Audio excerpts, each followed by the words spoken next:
श्री के बिश्नोई जी,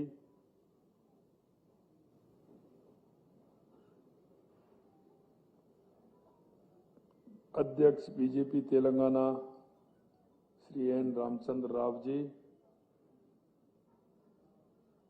अध्यक्ष Rajasthan foundation Hyderabad chapter Shri Pawan Bansal ji, श्रम सचिव और यहाँ के हमारे तेलंगाना के हमारे प्रभारी पी रमेश जी, पूर्व अध्यक्ष सीआईआई तेलंगाना स्टेट काउंसिल एवं कार्यकारी निदेशक Bharat Biotech International Limited Shri Sai D Prasad ji, अध्यक्ष सुराणा ग्रुप श्री नरेंद्र सुराणा जी, निदेशक एमपीएल ग्रुप श्री विनोद अग्रवाल जी, प्रबंध निदेशक कोठारी ग्रुप रोहित कुमार कोठारी जी, राष्ट्रीय अध्यक्ष अखिल भारतीय मारवाड़ी युवा मंच सुरेश एम जैन जी, आयुक्त राजस्थानी फाउंडेशन सुश्री मिनिषा अरोड़ा जी, हमारे राजस्थान में सामाजिक कार्यों से जुड़े सुरेश मिश्रा जी, श्री कुमार लखोटिया जी, नवनीत राजपुरोहित जी, राजू मंगोड़े वाले जी एवं इस कार्यक्रम में आए सभी मेरे प्रवासी भाई और बहनों, सबसे पहले तो मैं आप सभी का वंदन करता हूं, अभिनंदन करता हूं, आप सभी को मैं प्रणाम करता हूं। और आज में क्योंकि नवरात्रा चल रही है, इसलिए आप सभी को नवरात्रा की मैं बहुत बहुत शुभकामनाएं और बधाई देता हूं। आप हमारे एक निमंत्रण पर पधारे, आप सभी का राजस्थान सरकार की ओर से हार्दिक स्वागत भी करता हूं, अभिनंदन करता हूं। मेरे सामने विराजमान कुछ भाइयों को मैं व्यक्तिगत रूप से भी जानता हूं, पिछले साल भी मैं आया था, कई लोगों से मुलाकात भी हुई, कई मेरे को जयपुर भी मिलके आए थे। अब सबने मुझे जो स्नेह और समर्थन और मुझे जो आपके चेहरे पर चमक दिख रही है, और मैं समझ सकता हूं कि मैं जिधर देखता हूं उधर मेरे को चेहरा खुशी से नजर आता है। ये मेरे राजस्थानी भाइयों की पहचान है, क्योंकि सबसे पहले मैं जहां भी जाता हूं मैं एक ही बात कहता हूं, आपको अगर राजस्थानी मिट्टी की खुशबू, संस्कृति, उनके अंदर सामाजिक क्षेत्र में काम करने की जो विचार है वो दृढ़ता के साथ है। और इसलिए राजस्थानी प्रवासी जहां भी कहीं पूरे देश में या दुनिया में जाता है, उसकी अलग पहचान होती है, और वो मत जिस पहचान के रूप में जाना जाता है, क्योंकि वो राजस्थान की मिट्टी की खुशबू, वहां की संस्कृति, वहां का विचार, तो निश्चित रूप से मैं राजस्थानी और मेरे प्रवासी भाई, मैं ये कहना चाहता हूं कि पूरा राजस्थान उस पर गौरव करता है, क्योंकि वो जहां भी जुड़ा है सामाजिक कार्यों से जुड़ा है, शिक्षा के क्षेत्र से जुड़ा है, धार्मिक अनुष्ठान से जुड़ा है। चाहे कहीं आप देख सकते हैं, जहां भी मेरा भाई होगा वो गौ सेवा को कहीं नहीं छोड़ेगा, गौशाला वहां भी मिल जाएगी। जहां भी जाएगा वो शिक्षा के क्षेत्र में अपना कुछ ना कुछ काम करते हुए अपना कहीं ना कहीं योगदान देता है। कहीं वो कोई अगर टूटा फूटा मंदिर देख लेगा तो उसको संवारने का काम भी मेरा प्रवासी भाई सबसे पहले करता है। यही नहीं, कई जगह मैंने देखा है, लोगों के समझ में नहीं आती है कि आखिरकार लास्ट में वहीं पहुंचना है। मेरा प्रवासी भाई देखता है किसी गांव का, किसी कस्बे का, किसी शहर का अगर शमशान ठीक प्रकार से नहीं है तो उसको भी बनवाने में पूरी मदद करता है। सामाजिकता के हर क्षेत्र में जुड़ा हुआ है। अगर उसका काम देखेंगे, अभी कह रहे थे राम जी हमारे अध्यक्ष जी कह रहे थे कि सबसे बड़ी बात यह है राजस्थानी की उनकी मेहनत। ये मेहनत तो राजस्थान की मिट्टी के अंदर है, ये समर्पण राजस्थान की मिट्टी के अंदर है। इसलिए उनके ये तो खून में है कि जहां भी जाएंगे मेहनत से कमाएंगे और उसके बाद जो बचेगा अपने ओर से उसको सामाजिक क्षेत्र में लगाने का काम करेंगे। ये हमारे राजस्थानी भाइयों का एक अलग ही है, ये आपको कहीं देखने को नहीं मिलेगा। और मैं मेरे भाइयों, मैं इसीलिए आपसे कहता हूं कि आपकी मीठी बोली, आपका जो मनोहार है वो दुनिया में आपको कहीं नहीं मिलेगा जो राजस्थानियों का मिलेगा। अभी मेरे से कह रहे थे कि राजस्थान की, अरे राजस्थान की देश में हो या विदेश में हो, जब तक राजस्थानी व्यंजन नहीं खा लेता है जब तक उसको आनंद ही नहीं आता है। खैर सांगरी तो है ही, लेकिन है हल्दीराम जी वाले अभी मेरे आए थे, इनकी भुंजिया दुनिया में, देश में नहीं दुनिया में, जब तक वो भुंजिया एक बार खा लेगा तो बीकानेरी भुंजिया की याद आएगी। अगर कहीं बीकानेरी रसगुल्ला खा लिया तो ऐसा रसगुल्ला भी कहीं नहीं मिलेगा। तो इसकी भी एक अलग पहचान है। और राजस्थान का कचौड़ी, मिर्ची बड़ा, वो तो अपने आप में निराला है। ये नाम लेते ही मुंह में पानी आ जाता है, राजस्थान की याद आ जाती है। मेरे भाई और बहनों, मैं आपसे ये कहना चाहता हूं कि आप खुले मन से, खुले विचारों से, एक ही बात कहता हूं मैं आपसे, क्योंकि मुझे पता है कि हमारे पूर्वज जिस उस समय का जो दौर था उसमें आए थे, ये वास्तविकता है।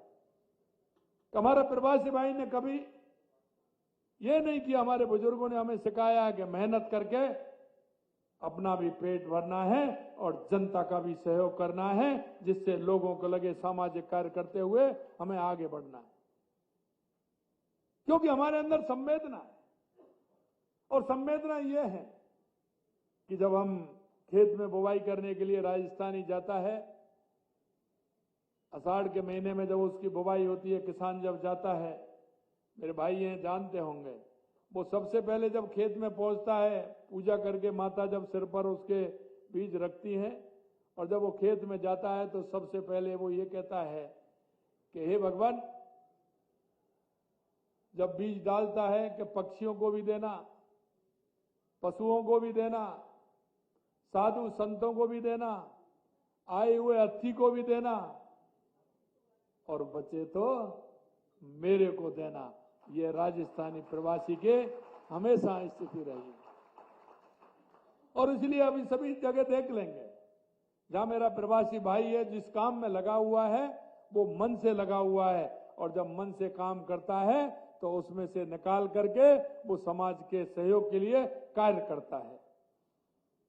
मैं इतना ही आपसे कहूंगा कि पिछले साल दिसंबर में rising Rajasthan global investment summit के दौरान प्रवासी राजस्थानी कॉन्क्लेव का आयोजन किया था।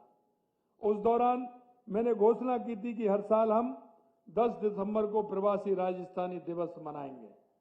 और ये इसलिए मैंने कहा कि अभी कह रहे थे कि साहब हमारे वहां से जुड़े रहने के लिए आपके भली कुछ भी हो, लेकिन देवी तो वही है।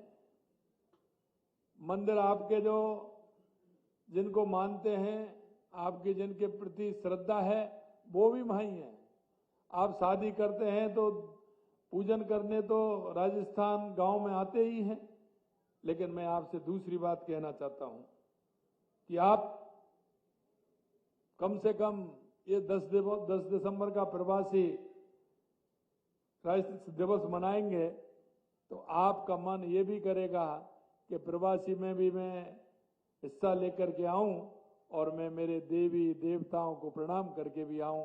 इसलिए मैंने ये रखा कि हर 10 दिसंबर को राजस्थान प्रवासी दिवस मनाएगा, उसमें आप सभी को निमंत्रण देते हुए हम आपको बुलाना चाहेंगे। इसी साल 10 दिसंबर को जयपुर में प्रथम प्रवासी राजस्थानी दिवस का आयोजन किया जा रहा है। उसके लिए मैं आप सभी को पीले चावल देने के लिए, निमंत्रण देने के लिए मैं आया हूं कि आइए, पधारो हमारे देश। आपका राजस्थान स्वागत और अभिनंदन के लिए तैयार है। ये एक ऐतिहासिक पहल है जिसका उद्देश्य देश और दुनिया में मौजूद प्रवासी राजस्थानी समुदाय के साथ संबंधों को मजबूत करना, प्रमुख क्षेत्रों में उनकी विशेषज्ञता का उपयोग करना।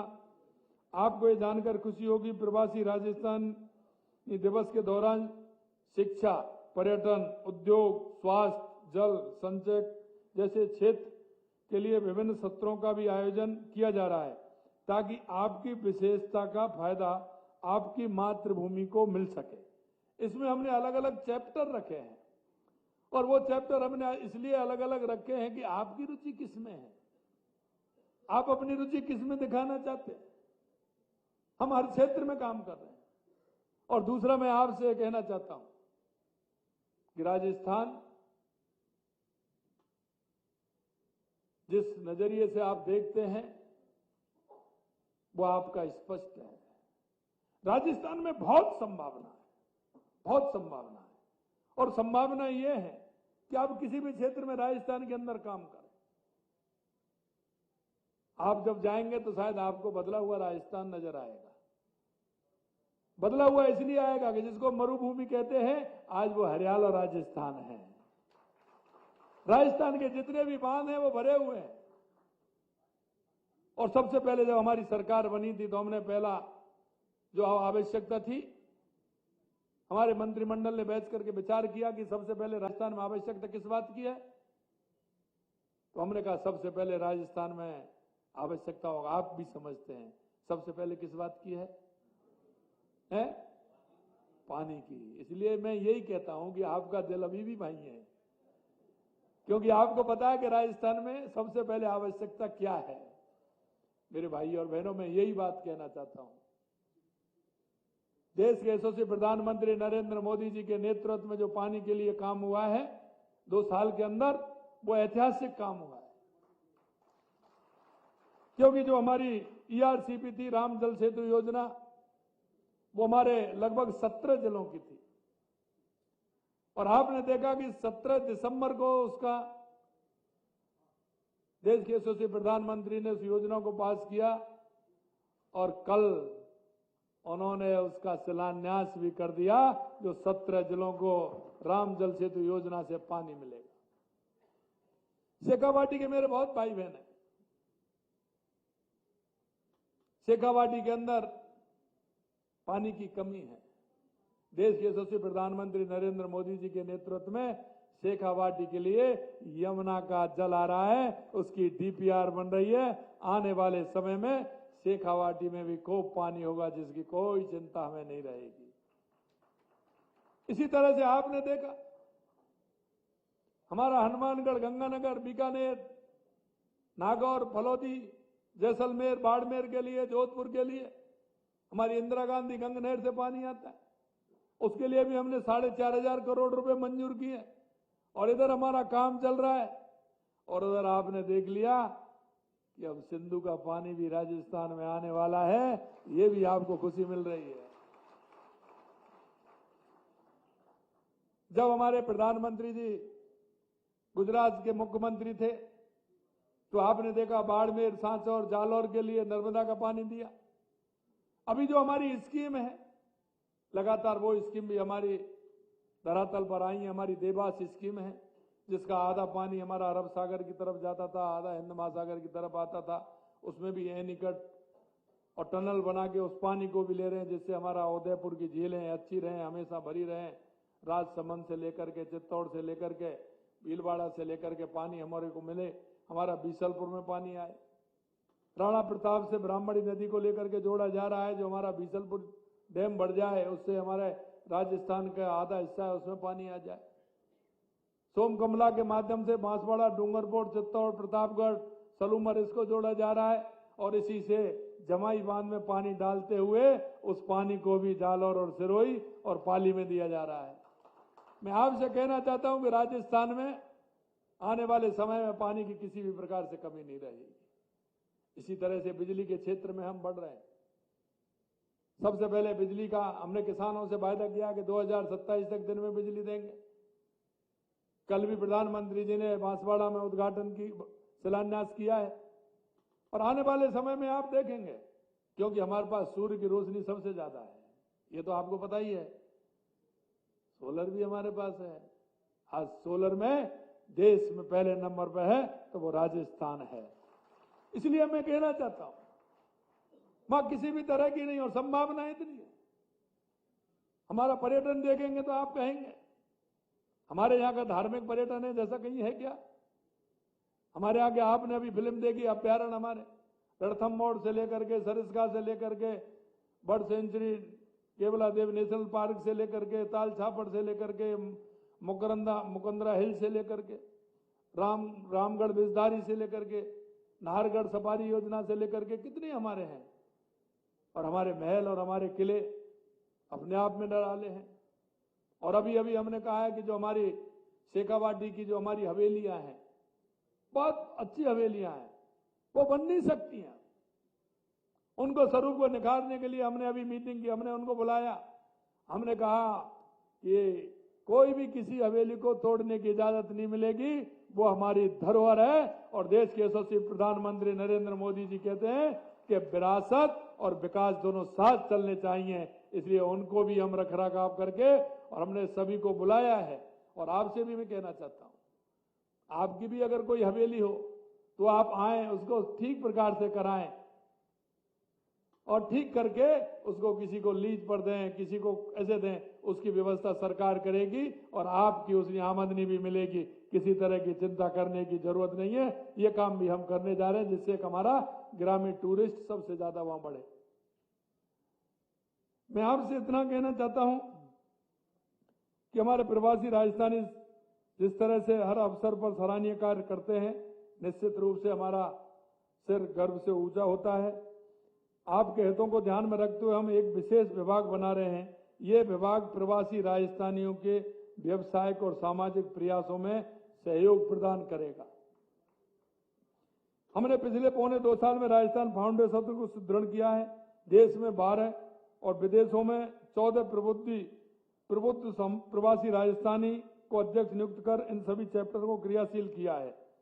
आज हैदराबाद सहित देश के 14 शहरों में तथा New York, London, Tokyo, Singapore, Dubai, Riyadh, Kathmandu जैसे दुनिया के 12 बड़े शहरों में मौजूद प्रवासी राजस्थानी समुदाय से हमने राजस्थान फाउंडेशन के जरिए जुड़ने की कोशिश की है। और यही नहीं, जैसे पी रमेश जी हमारे तेलंगाना के हमारे प्रभारी हैं, क्योंकि वो यहीं के रहने वाले हैं, इनको बनाया।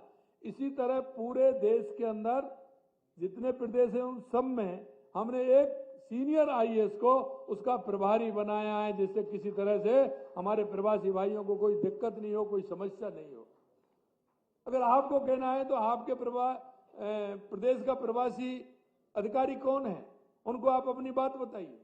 इससे भी और मैं कहना चाहूँ, राजस्थान में रहने वाले परिवारों को यदि किसी तरह की समस्या आती है तो उनके लिए हर जिले में हमने सिंगल पॉइंट कॉन्टैक्ट बनाया है।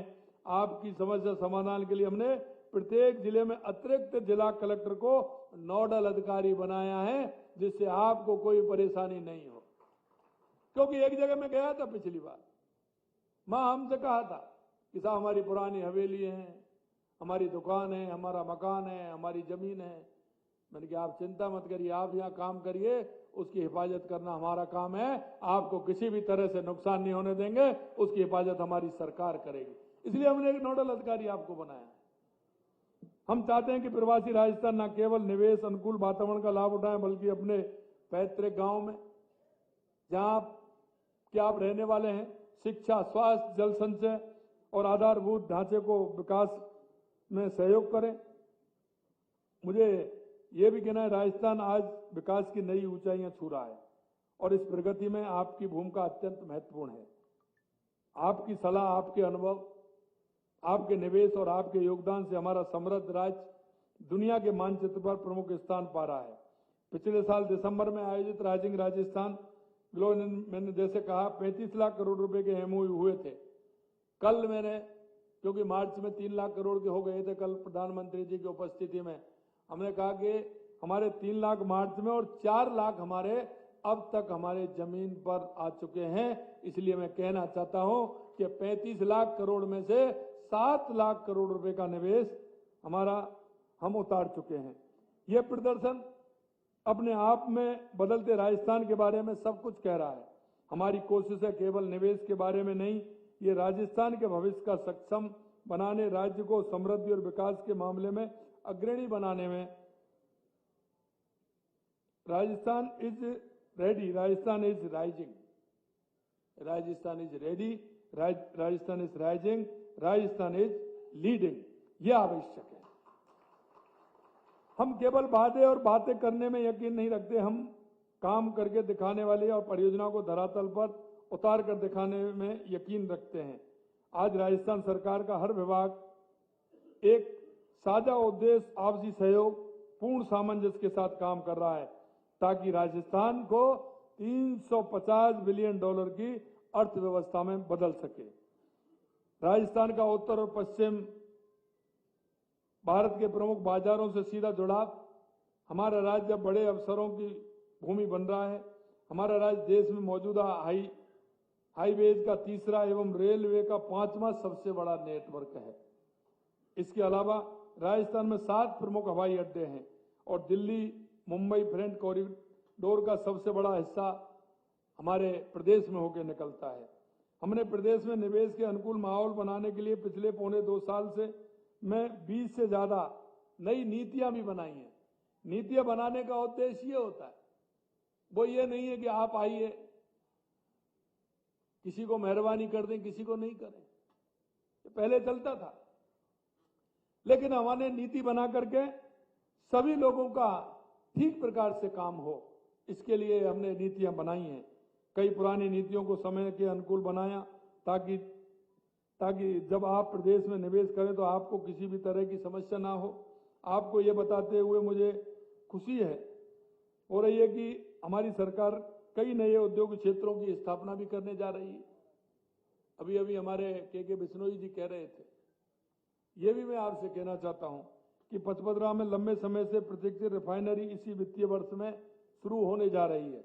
इस रिफाइनरी के आसपास हमने औद्योगिक इकाइयों की स्थापना के लिए पर्याप्त भूमि भी चिन्हित की है, क्योंकि इसमें से रिफाइनरी जिस दिन चालू हो जाएगी, इसमें से 145 प्रकार के प्रोडक्ट उसमें से निकलने वाले हैं।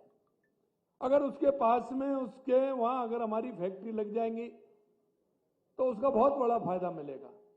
अगर पेट्रोकेमिकल के बारे में अगर आप सोचते हैं तो निश्चित रूप से उसमें हमने अभी चिन्हित कर दिया, रोड हमारा निकल गया, लाइट की व्यवस्था हो रही है और उसके साथ ही हम 3 शेड बना करके दे रहे हैं कि जिससे आपको जाकर के उसमें मशीन फिट करनी पड़े और तुरंत उस काम को आप चालू कर दें। ये भी हम करने जा रहे हैं।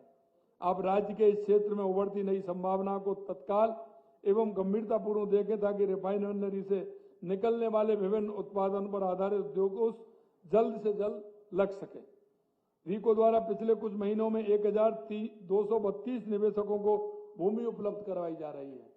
कई लोगों को तो यह है कि वो आज ही आए और उन्होंने आज पेपर दिया और 3 दिन में उनकी भूमि हमने चिन्हित करके उसको भूमि दे दी।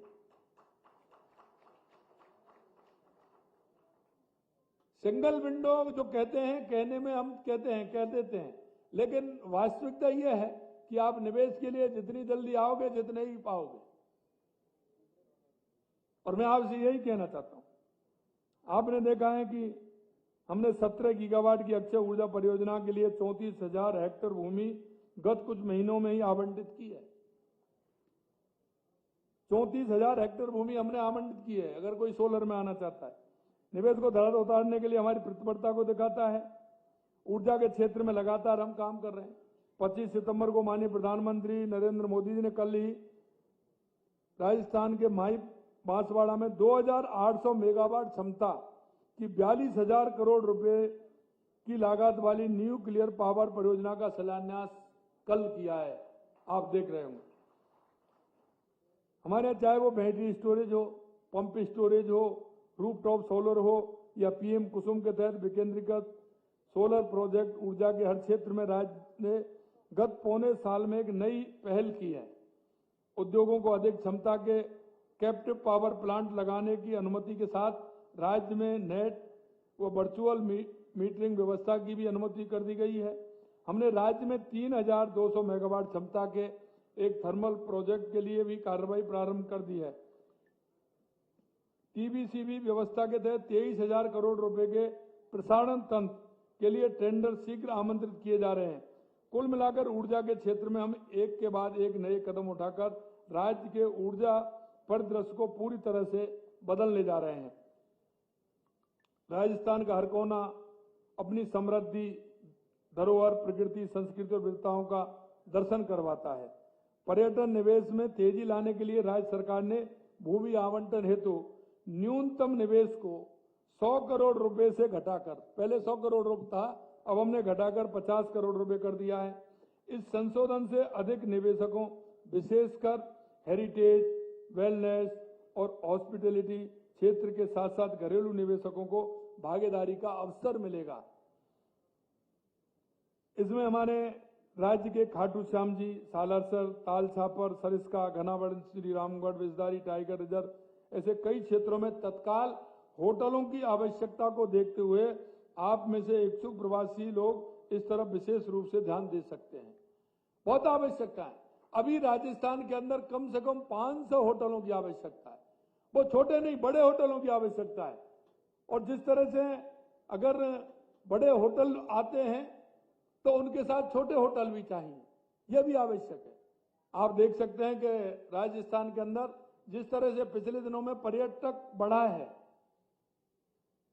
जयपुर हमारी राजधानी है, लेकिन जैसे ही अब ये नवंबर प्रारंभ होगा वहां होटलों की कमी हो जाएगी।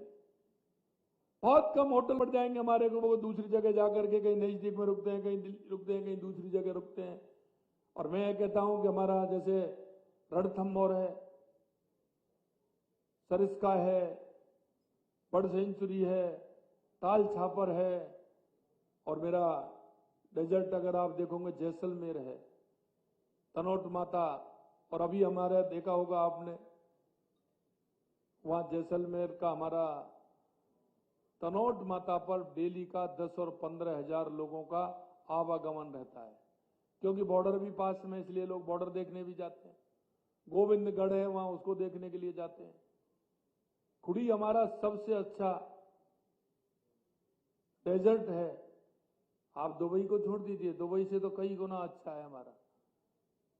तो इसलिए राजस्थान में हर तरह का पर्यटन है, इसलिए वहां ज्यादा लोग आते हैं।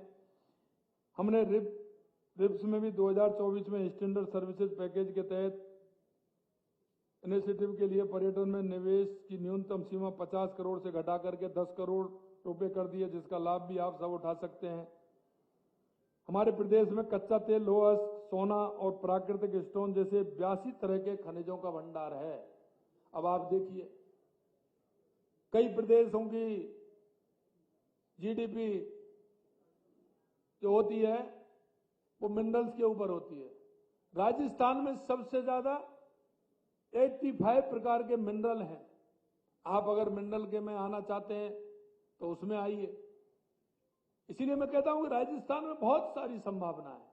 उन संभावनाओं को देखते हुए हमने पिछले साल राजस्थान खनिज नीति 2024 तथा Rajasthan AIIMS and policy 2024 launch की थी, और हमारी सरकार के पौने 2 साल के शासनकाल में खनिजों के ब्लॉकों की नीलामी में अभूतपूर्व तेजी लाई गई है। आप इस क्षेत्र में उपलब्ध असीमित संभावनाओं में निवेश कर राज्य में विकास की नई यात्रा के भागीदार भी बन सकते हैं। आईटी टेक्नोलॉजी के क्षेत्र में भी आप आइए। राजस्थान डिजिटल गवर्नेंस और नवाचार के क्षेत्र में अग्रणी भूमिका निभा रहा है। जयपुर और जोधपुर में अत्याधुनिक टियर 4 डाटा सेंटर स्थापित किए गए हैं, जो भारत की सबसे बड़ी सरकारी स्वामित्व वाली सुविधा है। हम राज्य में ग्लोबल कैपेसिटी सेंटर तथा डाटा सेंटर स्थापित करने के इच्छुक निवेशकों को सभी प्रकार की सुविधाएं उपलब्ध करवाने के लिए तैयार हैं। हम शीघ्र ही नई सेमी कंडक्टर पॉलिसी भी लाने जा रहे हैं। हमारे यहाँ ऑटोमोबाइल, इलेक्ट्रॉनिक, इंजीनियरिंग, वस्त्र, चिकित्सा उपकरण, रक्षा उपकरण, खाद्य प्रसंस्करण जैसे क्षेत्रों में भी निवेश के लिए बेहतरीन अवसर हैं।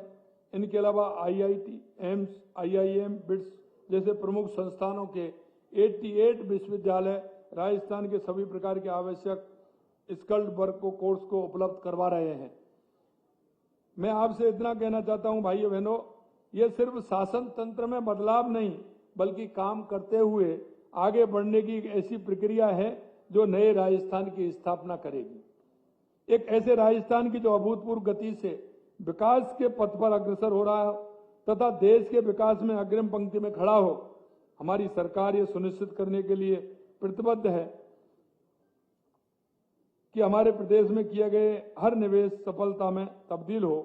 यहां उपस्थित आप सभी से मैं कहना चाहूंगा कि आपके विकास की मंजिल हमारा राजस्थान है और आपकी सफलता में हर कदम पर आपके साथ हैं। और आप यदि इस ओर एक कदम आगे बढ़ाएंगे तो आपकी इस यात्रा के साथ देने के लिए हम 2 कदम आपके साथ आगे बढ़ाएंगे। राज्य में उपलब्ध असीमित अवसरों में हम आपके निवेश का स्वागत करते हैं और चाहते हैं कि आप राज्य के विकास में साझेदारी बने। आप सभी ने आज के इस सम्मेलन में भाग लेने में जो उत्साह दिखाया है उसके लिए फिर से आपका मैं बहुत बहुत धन्यवाद देता हूं। आइए हम सब मिलकर एक नए राजस्थान, विकसित राजस्थान का निर्माण करें। आपकी मातृभूमि, आपकी मिट्टी आपको बुला रही है। वापस आइए, अपने देश और इसका विकास करने में हमारी मदद कीजिए। अपनी मिट्टी से आने वाली पीढ़ी के लगाव को मजबूत बनाइए। और मैं अंत में एक बात आपसे कहना चाह रहा हूं, आप कहीं भी काम करें, यहां करें, वहां करें, आप आए, आपको किसी भी प्रकार की कोई परेशानी, कोई दिक्कत किसी भी कीमत पर नहीं आने दी जाएगी।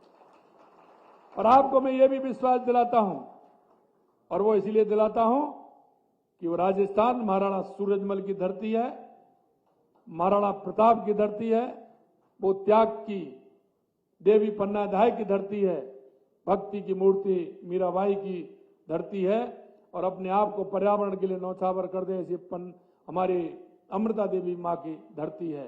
इसलिए जब आवश्यकता थी महाराणा प्रताप को, क्योंकि उस समय जिस तरह से देश के अंदर, पूरी दुनिया के अंदर जो चल रहा था, लेकिन जब भामाशाह ने कहा कि महाराणा प्रताप जी आप चिंता मत करिए, और जब भामाशाह आगे आए तो उस राजस्थान की मिट्टी की खुशबू पूरी दुनिया के अंदर है। ऐसा आपको कहीं नहीं मिलेगा जो राजस्थान, जिस तरह का हमारा राजस्थान है। राजस्थान की गाथा, हमारी विरासत हमें प्रसन्नता कर देती है। जब राजस्थान की विरासत और हमारे पूर्वजों के बारे में जब चिंतन और मनन करते हैं तो हमारा सीना चौड़ा हो जाता है और गर्व से हमारा सिर ऊंचा हो जाता है। भाई और बहनों, मैं इतना ही कहना चाहता हूं, आप जहां भी हैं मजबूती के साथ काम करिए, आपको कोई किसी प्रकार की दिक्कत नहीं होगी। और राजस्थान में आकर के भी करेंगे तो वहां भी आपको पूरी तरह से सुविधा मिलेगी। आइए, आप राजस्थान में भी करिए। आपके और मिलने वाले जो काम करने वाले हैं उनको भी साथ लेकर के आइए, और राजस्थान की मिट्टी की खुशबू का आनंद उनको भी पूरी तरह से वो ले सके, इस काम को भी आप करिए, उनको भी आनंद दिलाने का काम आप करेंगे। आप सभी के यहाँ आप पधारे हैं, आप सभी के एक साथ मेरे सभी भाइयों के मुझे दर्शन का लाभ मिला है।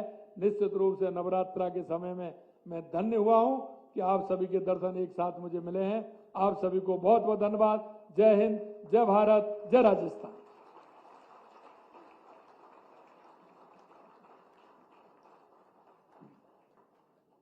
तालियां लगातार बजती रहनी चाहिए।